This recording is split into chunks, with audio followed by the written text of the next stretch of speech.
Just a quick background. Last week I had the honor to be able to go to Normandy, to be able to represent Oklahoma at the 75th anniversary of the D-Day invasion. So we traveled over with a group from the Senate and with the President to be able to go there to be able to recognize those folks. If any of you have ever been to Normandy, you know how incredibly awe-inspiring it is and how painful it is to be able to see actually the product of that war. 160,000 men came ashore within 24 hours. 160,000. It's the largest maritime invasion ever in the history of war of any place of any time. They came ashore on Normandy to try to release, obviously, France and all of Europe from the tyranny of Nazism.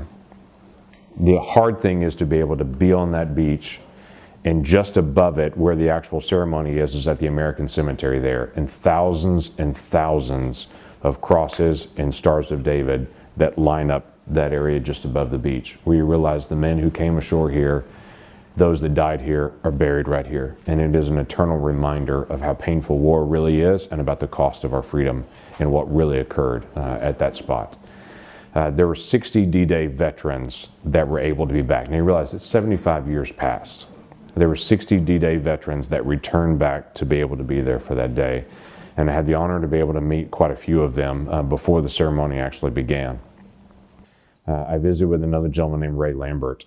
There's a big rock on Omaha Beach they still call Ray's Rock, still to this day. When he came ashore in the first wave on Omaha, and only 10% of the men on the first wave survived. He was part of that 10% that survived, that came in. He was a medic. He came ashore, got behind that big rock, and basically set up his field hospital right there. And then he went back out in the water over and over again, looking for men that were still alive, and would find them and would pull them ashore and would set up behind that rock and give them medical care. 25 men he saved that day, just going out in the water. And every time he went out in the water, he was taking rounds, and he kept doing it until he fell unconscious. The amazing thing was to be able to hear their stories. And for the first two gentlemen that I talked about, that gentleman who was in the Navy, he was 17 years old. And you realize this guy at 17 years old was saving the world. And it's one of those moments 75 years later that's entirely appropriate for a group of us to always go back and to remember the shift that happened in the entire world and the incredible sacrifice that was made of folks that actually stepped out and paid this incredible price for our freedom that's still happening today.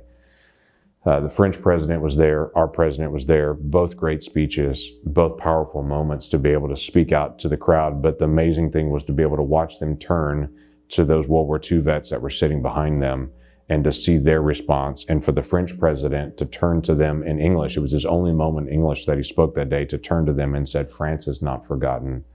We will always say thank you." And to realize for those folks that are there that have returned again, the memories that they have. So it is a brutal reality of the brutality of war and how wasteful it really is of lives and of treasure.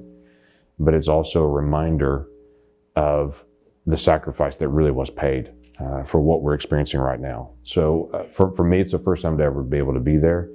I hope for any of you, you have the opportunity to be able to go at some point and to be able to travel through that region and to be able to see what really did occur, and so that we don't lose track of that.